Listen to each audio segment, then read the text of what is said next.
Speaking of the Federal Reserve, it released its monthly anecdotal look at the U.S. economy today, and it showed moderate growth despite continued trade tensions and the severe flooding that we saw in the Midwest. Steve Liesman has more on the Fed's Beige Book.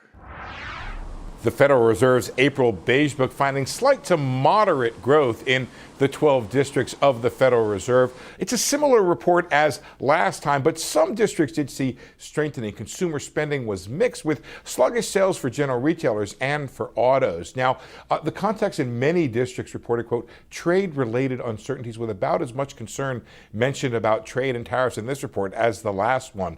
Employment, though, continues to increase, with a majority of districts saying there was a shortage in high-skilled jobs. Continued wage pressure, especially for those high-skilled jobs, and most districts are saying there was modest wage growth. Prices overall were up modestly, with input costs increasing, including higher fuel prices, tariffs, freight costs, and rising wages, all driving the pricing trend here. In St. Louis, retailers expected to be able to pass along their higher prices. Oh, by the way, in St. Louis, there's also concern about flooding in Minneapolis and in Kansas City as well, affecting the agricultural industry. Back to the wage issue, Dallas reported elevated wage pressure. Philly, more than half of all firms expected higher input costs. In New York City, there was a widening gap between the salary demands and salary offers that left some positions unfilled. For Nightly Business Report, I'm Steve Liesman in Washington.